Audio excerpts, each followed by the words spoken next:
दारू मिलता है? हाँ बिल्कुल मिलता है। आप पी के आए हैं? होम डिलीवरी है। आप पी के आए हैं? मिलता है। आप पी के आए हैं? नहीं, होम डिलीवरी मिलता है यहाँ है। बोन फिक्स पीना शुरू किया बच्चा जो पहले बच्चा पढ़ता था, आज बच्चा बोन फिक्स पीना शुरू किया। क्यों? दारू बंद करने के बाद।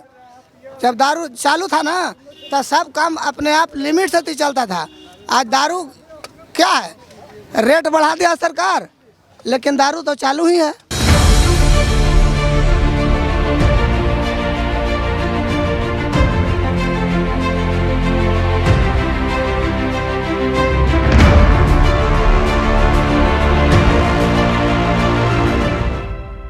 नमस्ते, मेरा नाम अनिल शारदा है और आप दी जर्नलिस्ट अड्डा देख रहे हैं। ये जहानाबाद है और जहानाबाद ज़िले में मला चौक एक बाज़ार पड़ता है, मोड़ पड़ता है, वहीं पे हम लोग खड़े हुए हैं।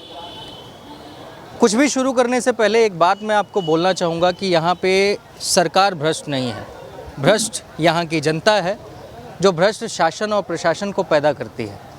क्योंकि जब किसी जनता के पास अगर कोई मीडिया का माइक जाता है तो ऑफ कैमरा तमाम इनकी समस्याएं हैं जो कभी ख़त्म होती नहीं हैं, लेकिन जब कैमरा शुरू होता है तो इनकी समस्याएं न जाने कहाँ गायब हो जाती हैं।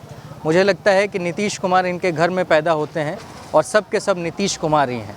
ये मेरा द्वेष है और दुख भी है, कह सकते हैं आप, क्योंकि यहाँ पे जब आइए आप अपनी आँखों से समस्याएँ देखेंगे, पर ये जितने भी लोग हैं किन्हीं की आँखों में वो समस्याएँ दिखती नहीं हैं। यानी कि कुल मिलाकर ये जनता अपने नेताओं से इतनी खुश है कि इन्हें अपने बच्चों के भविष्य से कोई लेना देना नहीं है।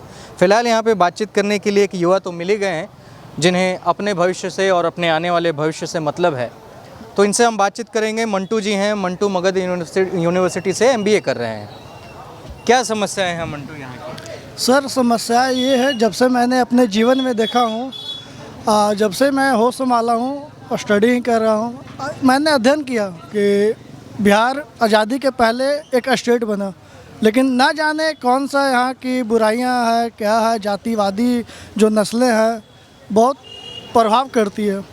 कई स्टेटों में मैं भ्रमण किया, घूमा, तो ये देखा कि मतलब कि हमारे जो मानसिकता है उससे कहीं हम उन लोग से पीछे हैं। यहाँ के लोगों की मानसिकता जातिवादी, 2-4 रुपये कमा लेते हैं, बस यही में इनका लाइफ है। हम लोग युवाओं के लिए यहाँ पे ना शिक्षा व्यवस्था है। यदि हम लोग कुछ रोज़गार की बातें करें तो वो भी उसमें भी पीछे हैं। यदि हमारी कुल बिहार की जातिवादी विशेष देखें तो इसमें सिर्फ और सिर्फ जातिवादी ही, इसके अलावा यहाँ पे कुछ है ही नहीं। तो जब मैं जहानाबाद आया तो जहानाबाद मैंने ये जाना कि यहाँ पे नेत्रहाट से लेकर के कई सारे जगहों पे जाने के लिए यहाँ पे आके बच्चे प्रिपरेशन करते हैं, इवन पटना से भी आके प्रिपरेशन करते हैं। तो ऐसा क्या दिक्कत है कि जहानाबाद में ही शिक्षा का स्तर इतना नीचे है कि 70वें पायदान पे था ये 2017, 18, 19 में? जी जी बिल्कुल। ये यहाँ पे जो भी सरकारें आई है अभी तक, वो स्पेशली ना तो शिक्षा के पे फोकस कर पा रही है, और मतलब कि ना शिक्षा के बारे में कुछ बोलना ही नहीं चाहती है। हमारे पिछले जो शिक्षा मंत्री थे कृष्णनंदन वर्मा, उनको शिक्षा का माफिया कहा जाता है। माफिया इसलिए कि 5 साल में उन्होंने शिक्षा लेवल को इतने स्तर पे गिराया है ना कि मैं सोच कर भी हैरान हूँ। मैं इसलिए सपोर्ट करता हूँ यहाँ के लोकल स्टूडेंट को, वो अपने पेट के लिए या अपने ज्ञान को बढ़ाने के लिए ऐसे कोचिंग चलाते हैं। ऐसे कोचिंग पे ही जहानाबाद आज विकास कर रहा है। विकास जहानाबाद तभी करेगा जब शिक्षा आगे बढ़ेगा। जहानाबाद के पास ना कुछ आर्थिक है, ना कुछ प्रकृति के द्वारा दिया गया है। एक सवाल है मेरा कि यहाँ जो लोग हैं ये बात क्यों नहीं करते हैं बिहार की समस्याओं पे, अपने कंस्टिट्यूंसी की समस्याओं पे, अपने विधानसभा के, अपने ज़िले के बारे में बात क्यों नहीं कर रहे हैं लोग? बात इसलिए नहीं करना चाहते हैं, ये कभी कैमरा घुमा के कैमरे के सामने आना नहीं चाहते हैं। यदि मीडिया के से पीछे पूछा जाए तो हर घर में एक नेता है। जहानाबाद नेताओं से भरा हुआ, हर घर में नेता है, इसलिए वो मीडिया के सामने आना नहीं चाहते हैं। अपने ऐसा तो डर नहीं है ना कि यहाँ के नेताओं से कि नेताजी उठवा लेंगे? नहीं, ऐसा कोई भी डर नहीं है। आपको डर है? नहीं, कोई भी डर नहीं है। मैं किसी पार्टी को समर्थन नहीं करता हूँ। जो युवाओं की बात सुनती है मैं उनको फुल्ली सपोर्ट करूँगा। अच्छा, ये आप कुछ बात कीजिएगा, बताइए यहाँ की समस्याओं के बारे में। नहीं दिखाते रहिए, कोई नहीं बोलेगा यहाँ पे। सबकी समस्याएं ख़त्म हो गई हैं।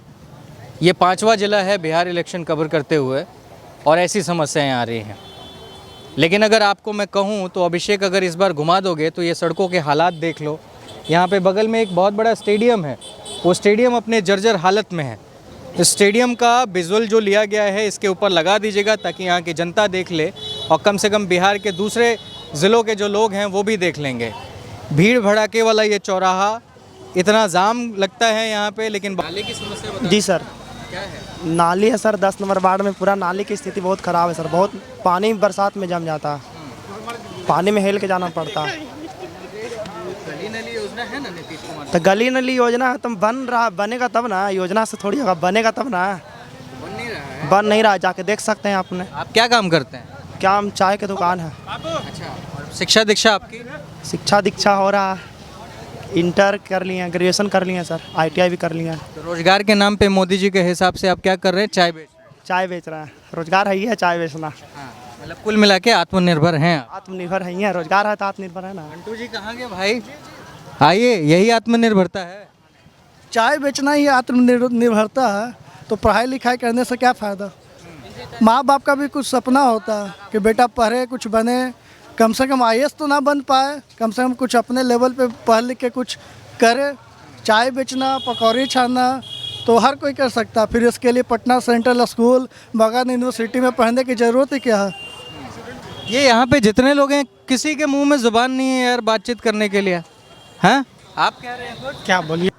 आप युवा है, समस्याएं बताएं। मैं बोलना यही चाहूँगा, हमारे मतलब जितने भी मिनिस्टर्स लोग हैं, मंत्री नेता लोग हैं, कम से कम हमारे समाज में ध्यान दें और बहुत सारी जो समस्याएं हैं उस चीज़ में सुधार करें।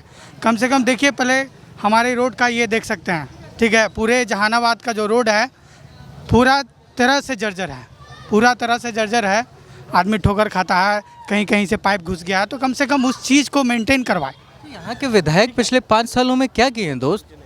अब पता नहीं, विधायक जी के बारे में तो हम जानते नहीं हैं, ठीक है, उनसे तो हम कभी मुलाकात हुई नहीं है। तो कम से कम हम इस चीज़ के माध्यम से, आप लोगों के माध्यम से ये हम पहुंचाना चाहते हैं कि कम से कम हम लोग युवा लोगों को कम से कम रोज़गार भी मिलना चाहिए, ठीक है। मेरा भी एक छोटा सा दुकान है, ठीक है, हम भी उसी पे आत्मनिर्भर हैं, जैसा कि मोदी जी बोलते हैं, उसी पे आत्मनिर्भर हैं। कहाँ रोज़गार है? क्वालिफ़िकेशन मेरा MCA है। अगर रोज़गार मिले तब ना बात किया जाए। तो कंप्यूटर से पढ़ाई करके आप क्या दुकान चलाते हैं? मेरा साइबर कैफ़े है। साइबर कैफ़े चला? साइबर कैफ़े है, रेड साइबर कैफ़े है जहानाबाद में, ये सामने मेरा साइबर कैफ़े है। मैं यहीं पे रहता हूँ और छोटा मोटा मैं स्कूल में पढ़ाता हूँ, CBSE स्कूल में, ठीक है। तो वही मैं सरकारी जॉब का तैयारी भी कर रहा हूँ। तो लास्ट में सिलेक्शन नहीं हो पाता किसी न किसी वजह से। कहीं पे घूस लगता है तो कहीं पे कुछ और लगता है, हर कुछ से देना पड़ता है। तो कम से कम सरकार को इस चीज़ पे तो ध्यान देना चाहिए ना। आप युवा लोग नीतीश कुमार की गवर्नमेंट को 15 सालों में किस तरीके से देखते हैं? नीतीश कुमार उन्होंने अच्छा काम किया है, जो मतलब होता है, अगर ज़्यादातर उन्होंने अगर बढ़ावा दिया है तो हमारी बहन बेटियों को बढ़ावा दिया हर चीज़ में, हर क्षेत्र में, इवन पढ़ाई के क्षेत्र में भी उन्होंने बहन बेटियों को बढ़ावा दिया है, अच्छा दिया है, ठीक है। और जो भी स्कॉलरशिप का प्रावधान है, ये सारा कुछ उन्होंने किया है, ठीक है। लेकिन कम से कम युवा लोगों के लिए और भी करने की उनसे हम उम्मीद करते हैं। जहानाबाद का इतिहास रहा है गुंडई, दबंगई, तमाम चीज़ों को लेकर के। आप लोग आज कितना देखते हैं? आज तो बहुत कम देखते हैं। आज मतलब अगर अकॉर्डिंग टू पहले के अनुसार अगर चला जाए तो देखा जाए तो आज के हिसाब से यहाँ पे गुंडाई दबंगाई बहुत ही कम हो गया, बहुत ही कम हो गया। मतलब सुनने को मिलता है लेकिन बहुत ही दिन पे सुनने को मिलता है। कोरोना काल को लेकर में जब कोविड-19 चल रहा था तो सरकारें बहुत सारे दावे कर रही थी। 6 महीना आपका भी दुकान बंद रहा होगा। ऐसे दौरान में फिर कैसे जीवन कटा कोरोना? देखिए, कोरोना के दौरान तो जो जीवन कटा वही उधार कर्जा लेकर के ही जीवन काटना पड़ा। अब क्या करें? अब दुकान का किराया तो सरकार माफ़ करवाया नहीं, बिजली बिल तो माफ़ करवाया नहीं, तो क्या उम्मीद कर सकते हैं बताइए? दुकान जो 6-6 महीना बंद रहा है उसका बिजली बिल तो कम से कम माफ़ करवाना चाहिए सरकार को। ये चीज़ तो हुआ नहीं, समझ गए? किराया, मैं ये बोलना चाहूँगा कि किराया कम से कम 50% माफ़ होना चाहिए था।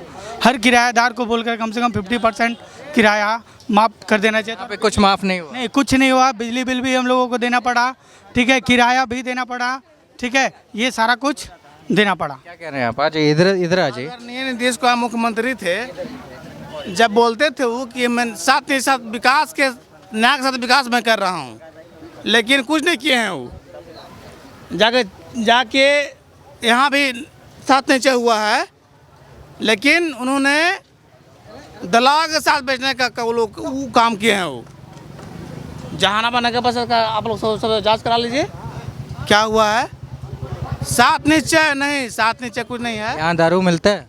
हाँ बिल्कुल मिलता है। आप पी के आए हैं? होम डिलीवरी है। आप पी के आए हैं? मिलता है। आप पी के आए हैं? नहीं, होम डिलीवरी मिलता है यहाँ है।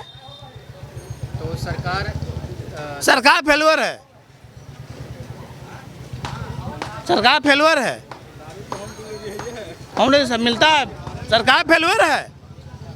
जल नल योजना नहीं, सब फेलुअर है। ना उसका उदाहरण चाहिए आपको? हेलो, चलिए घूमिए। वार्ड नंबर कहाँ हम लोग खड़ा हैं? 10 में ना। चलिए घूमिए, चलिए देखिए उसकी इतिहास देख जाकर देखिए उसका। ठीक है।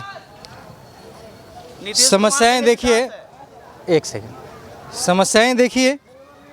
दारू यहाँ पे मिलता है, लोग पी करके भी चले आ रहे हैं, लेकिन सरकार ना ही किसी को देख रही है, ना ही ये विचार कर पा रही है कि उसने कितना इस पे काम किया और कितना इस पे फेल हुई है।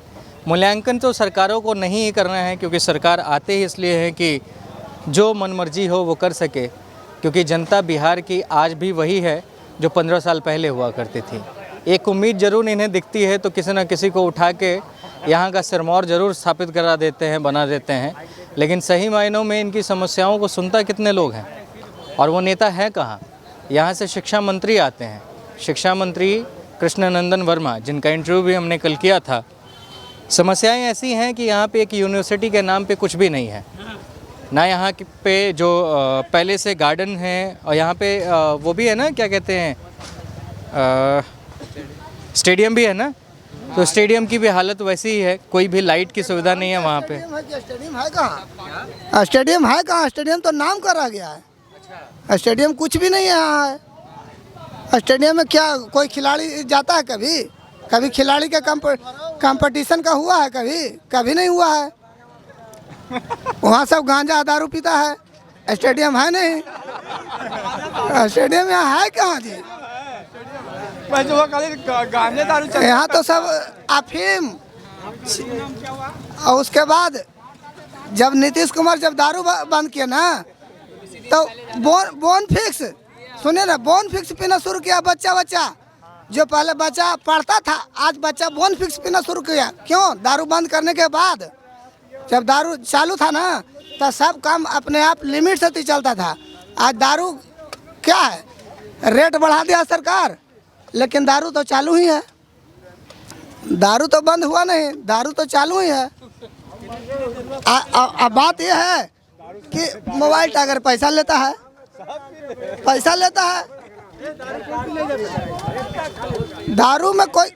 दारू हर कोई पिया है। जहानाबाद का कोई आदमी ऐसा बात नहीं है कि दारू नहीं पिया। दारू कौन पिए हुए यहाँ पे? हम भी पिए हुए हैं। नहीं कोई पीता है दारू।